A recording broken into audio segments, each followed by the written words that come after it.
미 소비자 물가가 3월에 8.5%로 급등하며 41년 만에 최고치를 갈아치웠습니다.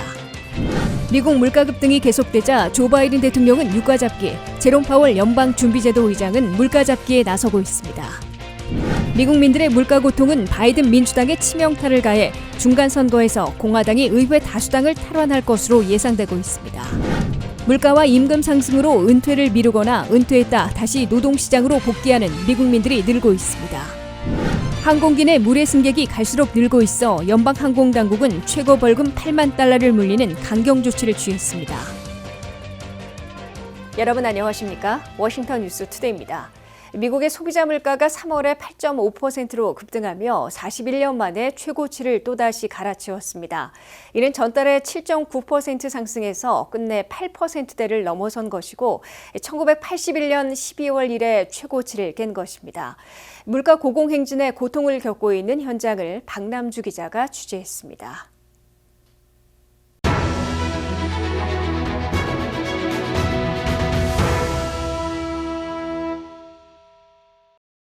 미국의 3월 소비자 물가가 끝내 8%대를 넘어 8.5%까지 치솟으며 41년 만에 최고치를 또 갱신했습니다.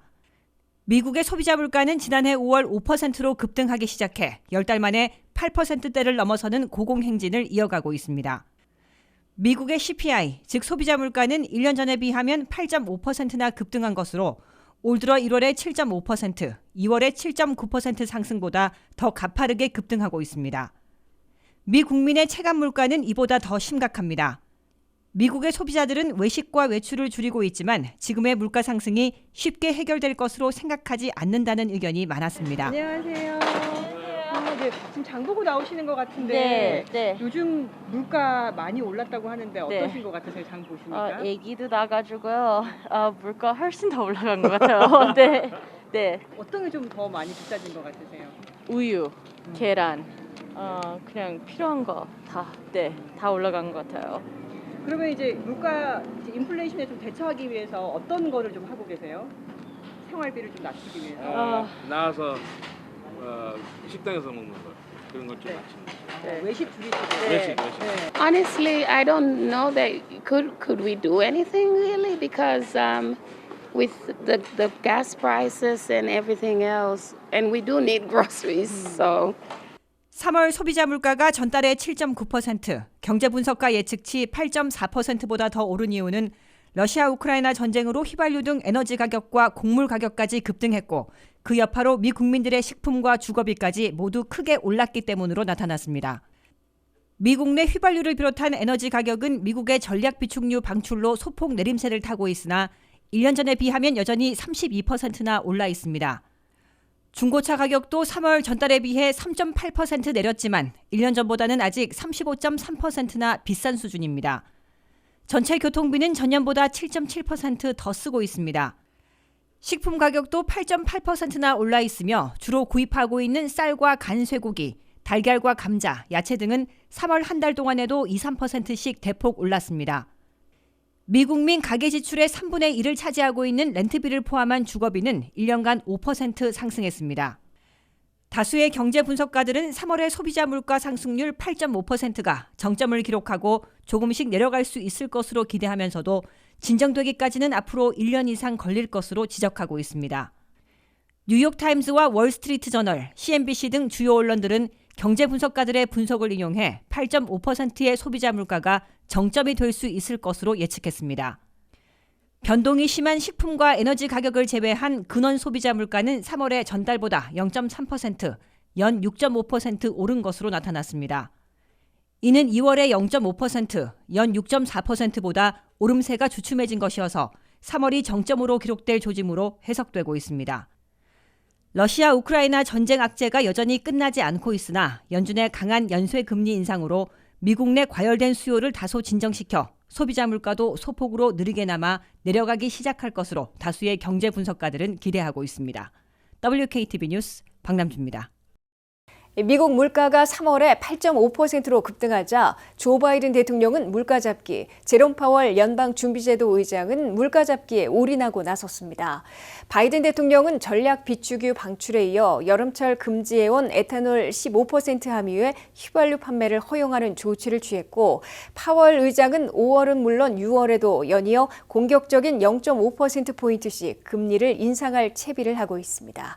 워싱턴 정치권이 마련한 대책을 한면태 기자가 보도합니다. 미국민들의 생활고를 가중시키고 미국 경제 성장을 날려버리고 있는 물가의 고공행진을 저지하는 데 워싱턴이 올인 총력전에 돌입하고 있습니다. 조 바이든 대통령은 무엇보다 유가 잡기에 올인하고 있고, 제롬 파월 연방준비제도 의장은 더 공격적인 기준금리 인상으로 전반적인 물가 잡기에 나섰습니다. 조 바이든 대통령은 아이오와에 있는 옥수수에서 추출하는 에탄올 생산 공장을 방문해 여름철에 금지해온 에탄올 15% 함유 휘발유를 판매 허용하는 조치를 발표했습니다. 에탄올 15%를 함유하는 휘발유는 6월 1일부터 9월 15일까지 매연을 이유로 판매가 금지되고 있는데, 올 여름철에는 이를 일시 면제해 판매토록 허용하겠다는 조치입니다. 연방의회에서는 민주공화 양당 의원들이 대체로 에탄올 15% 휘발유 판매 허용을 촉구해왔습니다. 이에 따라 미국 내 주유소에서는 올 여름철에는 9월 15일까지 값싼 에탄올 15% 휘발유가 판매됩니다. 백악관에 따르면 주로 판매해온 에탄올 10% 대신에 에탄올 15% 휘발유를 판매할 경우 갤런당 10센트씩 낮아지게 됩니다. 이 앞서 바이든 대통령은 전략 비축유에서 하루 100만 배럴씩 6개월간 방출하는 조치를 실행하고 있어 유가 폭등을 진정시키고 미국 내 휘발유 값을 소폭이나마 내림세로 바꿔놓고 있습니다. 미국 내 휘발유 값은 러시아의 우크라이나 침공에 따른 국제유가 급등으로 3월 11일에는 갤런당 4달러 33센트까지 치솟았다가 4월 12일 현재는 4달러 10센트로 내려갔습니다. 러시아의 우크라이나 전쟁이 종전될 기미를 보이지 않고 있어 유가의 급락은 기대하기 어려우나 11월 중간선거를 치러야 하는 워싱턴에 휘발유값 낮추기 시도가 지속될 것으로 보입니다. 미국 중앙은행인 연방준비제도를 이끌고 있는 제롬 파월 연준 의장은 보다 공격적인 0.5포인트씩의 금리 인상을 5월은 물론 6월에도 연이어 단행하게 될 것으로 시사하고 있습니다. 그럴 경우 연준은 올해 회의 때마다 7번이나 금리를 올리되 적어도 올 상반기에는 5월 4일과 6월 15일에 연이어 0.5포인트씩 파격 인상하게 될 것으로 경제 분석가들은 내다보고 있습니다. 연준이 5월과 6월에 0.5포인트씩 기준금리 인상을 단행하면 올 연말 미국 금리는 당초의 2%보다 높아진 2.5%까지 올라가게 됩니다. 연준은 기준금리를 올리면 각종 대출과 주택모기지, 신용카드 이자율이 모두 올라 돈을 덜 빌리게 되고 덜 쓰게 돼 과열된 수요를 억제함으로써 공급 부족을 다소 해소하고 물가도 점진적으로 낮출 수 있다고 계산하고 있습니다. WKTV 뉴스 한면택입니다. 미국의 소비자 물가가 3월에도 이처럼 급등하면서 미국민들의 물가 고통이 가중됨에 따라 정치적으로 바이든 민주당에 치명타를 가하고 있으며 11월 중간선거에서 공화당이 의회 다수당을 탈환할 것으로 예상되고 있습니다. 바이든 대통령의 여론 지지율은 40%대마저 무너질 위기에 빠져 있으며 공화당의 하원 다수당 탈환은 기정사실화돼 있고 상원 다수당까지 노리고 있습니다. 김윤미 기자가 보도합니다. 미국 정치에서도 역시 경제 문제로 희비가 판가름 나고 있습니다. 미국의 소비자 물가가 10개월 이상 고공행진을 벌여오며 3월에는 끝내 8%를 넘어 8.5%까지 급등했습니다. 미국 물가는 올 들어서만 1월에 7.5%, 2월에 7.9%, 3월에 8.5% 급등으로 매달 악화되고 있음을 보여주고 있습니다. 40년 만에 물가 급등으로 생활고에 빠지고 있는 미국민 유권자들은 조 바이든 대통령과 민주당에게 원성을 터뜨리고 있습니다. 바이든 대통령의 국정수행 지지율은 월스트리트 저널과 CBS 조사에서 모두 42%까지 내려갔습니다. 반면 불신율은 57% 내지 58%로 올라가 지지보다 불신이 훨씬 높았습니다. 바이든 대통령의 물가 잡기에서는 지지 31%, 반대 69%로 2배 이상 많은 미국민들이 낙제점을 주고 있습니다. 전반적인 경제 정책에서도 지지 37%, 반대 63%로 혹평을 받고 있습니다. 러시아의 우크라이나 침공에 대처하는 바이든 대통령의 외교 안보 정책에는 지지 45%, 반대 55%로 가장 나은 성적이지만 불신율이 더 높았습니다. 정당 지지율을 보면 공화당이 46%로 민주당의 41%를 앞서고 있습니다. 바이든 대통령의 지지율이 40%대 마저 무너지는 바닥을 치고 있고 민주당 지지율도 공화당에게 뒤지고 있어 11월 중간선거에서 공화당이 의회 다수당을 탈환할 것으로 기정사실화되고 있습니다. 연방 하원에서 공화당은 불과 4석만 빼앗으면 다수당이 되는데 현재와 같은 상황에서 통상적인 중간 선거에서는 집권 여당이 무려 60석이나 상실한 기록이 있어 이번에도 바이든 민주당이 대패해 하원 다수당을 넘겨줄 것으로 거의 굳어지고 있습니다. 50대 50으로 반분돼 있는 연방 상원 선거에서는 공화당이 수성해야 할 현역 의석이 더 많아 다소 불리한 측면도 있지만 연방 하원 선거 분위기가 퍼지면 상원 다수당까지 차지할 것으로 예상되고 있습니다. 연방 상하원 모두 적어도 연방 하원의 다수당을 공화당에게 빼앗기면 내년 1월부터 조 바이든 대통령과 민주당은 사실상 아무 일도 못하는 조기 레임덕에 빠질 것으로 경고받고 있습니다. 그럴 경우 고령의 바이든 대통령이 2024년 차기 대통령 선거에서 재선에 도전하지 못할 수도 있다는 때이른 관측까지 나오고 있습니다. WKTV 뉴스 김윤미입니다. 지속되는 물가 상승과 임금 상승으로 계속 일을 하려는 노인 인구가 늘고 있습니다. 노동부에 따르면 지난 6개월간 55세 이상 인구 48만 명이 다시 일을 하기 시작했습니다.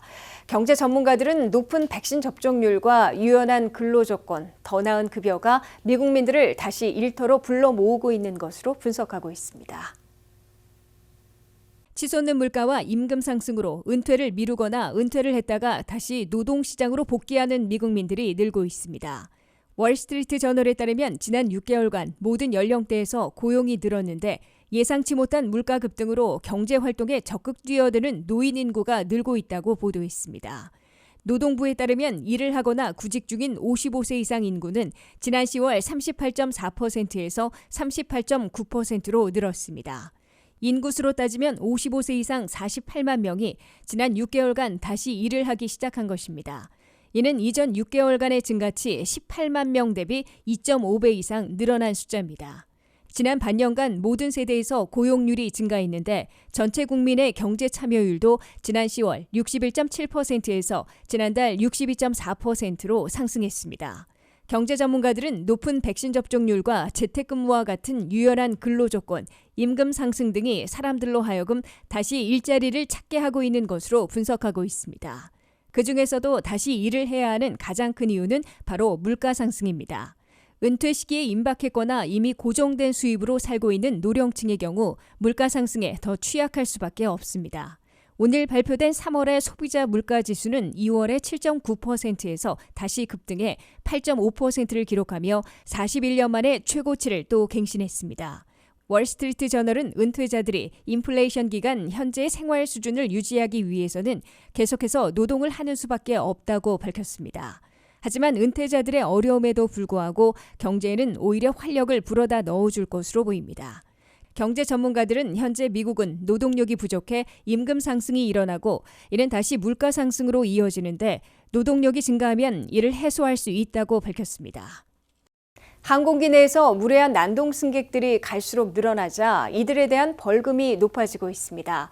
연방당국은 최근 들어 최고 벌금으로 무례 승객 2명에게 8만 달러 안팎의 벌금을 물리는 강경 조치를 취했습니다. 김지수 기자가 보도합니다. 팬데믹에서 엔데믹으로 전환하는 시기이기 때문인 듯 항공기 내에서 무례한 행동을 하거나 심지어 승무원을 폭행하는 등 난동을 부리는 사태가 빈발하자 연방당국이 벌금을 대폭 올려 부과하고 있습니다. FAA 즉 연방항공국은 최근 무례 승객 2명에서 최고 벌금액인 8만 달러 안팎의 무거운 벌금을 물렸습니다. 한 승객은 승무원과 실랑이를 벌이다가 폭행하고 침까지 뱉는 난동을 부리다 체포된 데 이어 지금까지의 최고액인 8만 1,950달러의 벌금을 부과받았습니다.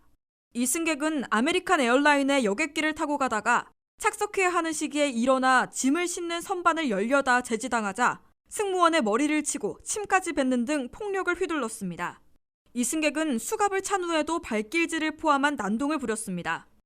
또 다른 여성 승객은 기내에서 승무원과 다른 승객들에게 무례한 행동을 했다가 77,272달러의 벌금을 물게 됐습니다. 델타 항공을 이용 중이던 이 여성 승객은 선반을 일찍 열려다가 승무원의 제지를 받아 시비를 벌이기 시작해 옆에 있는 다른 승객을 무는 기이한 행동을 보였습니다. FAA 연방항공청에 따르면 올 들어 1월 1일부터 현재까지 기내 무례 행위로 1,081건이 신고돼 200만 달러의 벌금이 부과됐습니다. 신고 건수의 70% 이상인 700여 건은 마스크 쓰기를 거부해 승무원들과 시비를 벌이다 무례한 행동, 심지어 폭력까지 행사한 것으로 나타났습니다. 항공기에서 무례한 행동이나 난동을 벌이다 승무원에 제지당하고 벌금까지 물게 되면 앞으로 항공 여행하기가 매우 힘들어지는 불이익을 당하게 됩니다. 연방항공안전청 TSA는 이들에 대해선 사전 심사에 신속 검역을 해주는 프리체크 대상에서 제외하고 있습니다. 델타 항공은 1,600여 명에 대해 노플라이 리스트를 작성해 탑승을 거부하고 있습니다. 현행법상 승무원에게 폭력을 휘둘러 비행에서 위기를 초래한 경우 최대 징역 20년형에 처해지는 등 혹독한 형사처벌을 받을 수도 있습니다. WKTV 뉴스 김지수입니다.